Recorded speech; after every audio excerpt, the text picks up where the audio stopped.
Le 5 septembre marque un tournant décisif dans la vie du peuple de Guinée, à travers la prise de responsabilité des forces de défense et de sécurité. Ceci dit, avant de commencer, c'est de rendre un hommage à nos martyrs qui sont tombés ce jour mémorable le 5 septembre à tous les niveaux et féliciter les forces de défense et de sécurité pour leur acte courageux de libération du peuple de Guinée.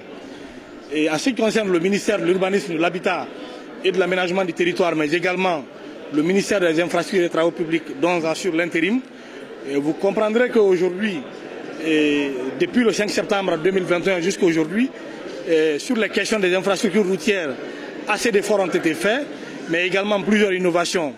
Et au nombre de ces efforts, vous avez la création par exemple de l'agence de gestion des routes. Si avant la question liée aux interventions d'urgence sur les routes devait attendre 2 à 3 mois, il est clair aujourd'hui qu'à travers la création de l'AGEROUTE, des interventions d'urgence se font en moins de 24 heures lorsque des cas sont signalés par des citoyens partout à tous les niveaux. Ça, c'est quelque chose qui est à saluer.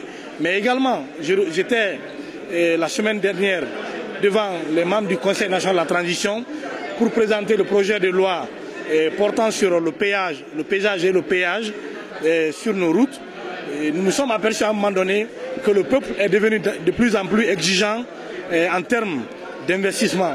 Et vu que nous n'avons pas beaucoup de ressources pour accroître les investissements dans le secteur de l'amélioration du réseau routier national, ces taxes de péage vont permettre de donner des ressources supplémentaires au fonds d'entretien routier afin que nous puissions maximiser les interventions sur les routes.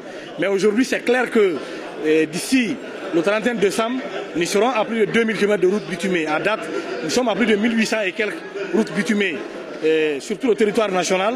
Vous remarquerez que dès les premières heures du CNRD, 214 km de bitume avaient été accordés aux 5 communes de la ville de Conakry et à des dizaines d'entreprises, mais également 11 villes en Guinée qui n'ont jamais connu de bitume ont été également mis dans un programme présidentiel de reconstruction des routes au niveau des voiries de ces villes. Il s'agit des préfectures de Kérouani, de Mali, de Lelouma, de Koubia, de Gawal, ainsi de suite. Donc tous ces efforts-là ont été réalisés sous l'ère CNRD.